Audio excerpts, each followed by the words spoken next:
एक छोटा सा गांव था, धनौली। हरे भरे खेत, कच्चे रास्ते, मिट्टी के घर और सादगी से भरी जिंदगी। उसी गांव के एक बेहद गरीब परिवार में जन्मा था अमन। उसका घर भी बाकी घरों जैसा ही था, मिट्टी से बना, टूटी हुई खपरेल की छत और सामने एक बांस का झूला। उसके माता पिता किसान थे। दिन रात खेतों में मेहनत करके कभी 2 वक्त की रोटी का इंतजाम कर लेते, तो कभी भूखे पेट ही सोना पड़ता। अमन बचपन से ही सपनों का दीवाना था। जब वो आसमान में उड़ते हुए हवाई जहाज को देखता तो उसकी आंखों में चमक आ जाती। वो अक्सर अपनी माँ से कहता, माँ, एक दिन मैं भी बड़ा आदमी बनूंगा, मेरी भी गाड़ी होगी और मैं अपने लिए बड़ा घर बनवाऊंगा। माँ मुस्कुरा देती, लेकिन उसके पिता अमन को हकीकत की जमीन पर लाना चाहते थे। बेटा, हम गरीब लोग सपने ज्यादा देखें तो दिल टूट जाता है। खेत जोतने वाले के हाथ में कलम नहीं आती। पर अमन के सपनों की उड़ान इतनी आसान कहाँ थी कि किसी की बातों से रुक जाती। स्कूल की हालत भी गांव में बहुत बुरी थी। टूटी हुई बेंचें, एक मास्टर जी, और हर साल पढ़ाई अधूरी ही रह जाती। लेकिन अमन हर हालत में पढ़ना चाहता था। जब घर में किताबों के पैसे नहीं होते तो वो पुराने अखबार और फटे पुराने किताबों के पन्ने बटोर कर पढ़ता। समाज के लोग भी अमन को ताने मारते, अरे इसका क्या होगा, ये भी अपने बाप की तरह खेतों में बैल हाँकेगा, बड़ा आदमी बनने चला है। कभी कोई उसे स्कूल जाते देख रोक लेता, कहाँ जा रहा है, खेत में काम कर, पढ़ाई से पेट नहीं भरता। अमन ने बहुत कुछ सहा, लेकिन हार नहीं मानी। वो दिन में खेतों में अपने पिता के साथ काम करता और रात में तेल वाला दिया जलाकर पढ़ाई करता। गांव में बिजली भी अक्सर नहीं होती थी।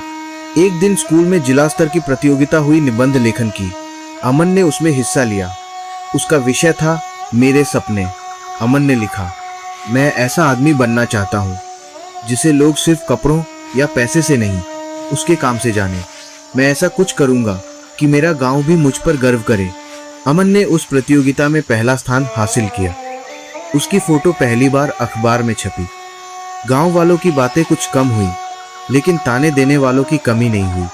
अरे निबंध लिखने से कौन बड़ा आदमी बनता है, बड़े बड़े शहरों में पढ़े लिखे लोग भी खेत में ही लौट आते हैं। अमन ने ठान लिया था कि अब चाहे कुछ भी हो जाए वो हिम्मत नहीं हारेगा। उसने 10वीं की परीक्षा में गांव में टॉप किया। इसके बाद उसने शहर जाकर पढ़ाई करने की सोची, लेकिन पिता के पास इतने पैसे नहीं थे कि उसे शहर भेज सके। बेटा, हमारे बस की बात नहीं, शहर में खर्चा बहुत होता है, तेरा बाप गरीब किसान है। पिता की आंखें भर आईं। तब अमन ने खुद ही फैसला किया। उसने शहर में एक ढाबे पर बर्तन धोने की नौकरी पकड़ी। दिन में पढ़ाई और रात में ढाबे पर काम। कभी कभी उसे बर्तन धोते हुए दूसरे पढ़े लिखे लड़कों को अंग्रेजी में बातें करते देख अपने हाल पर दुख होता, लेकिन फिर खुद को संभाल लेता। वो रोज अपने कमरे की दीवार पर लिखता, एक दिन मैं भी सफल होऊंगा, मैं हार नहीं मानूंगा। समय बीतता गया। अमन ने कॉलेज में दाखिला लिया। कई बार फीस भरने के लिए उसे अपनी किताबें बेचनी पड़ी, कभी भूखा रहना पड़ा, लेकिन उसने अपनी पढ़ाई जारी रखी।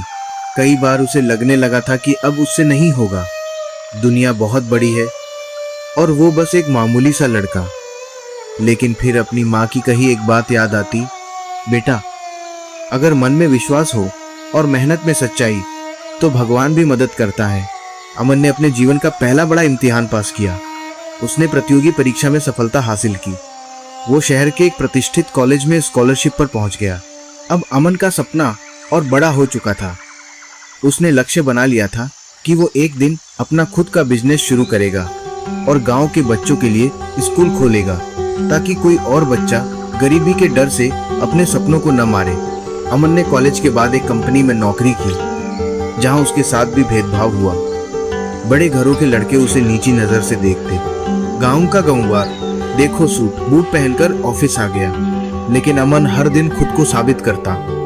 दिन रात मेहनत करके अपने सीनियर्स का भरोसा जीत लिया। कुछ ही सालों में वो उस कंपनी में मैनेजर बन गया।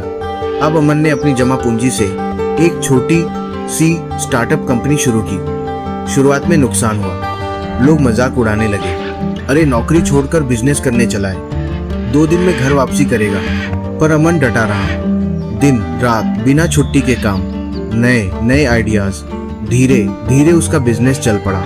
एक एक करके नए क्लाइंट्स मिलने लगे।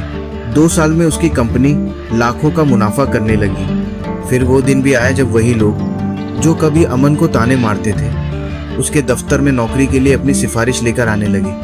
अमन ने कभी किसी को बुरा नहीं कहा। उसने गांव में एक शानदार स्कूल बनवाया, जहां गरीब बच्चों को मुफ्त में पढ़ाया जाने लगा। अपने पिता के लिए पक्का घर बनवाया।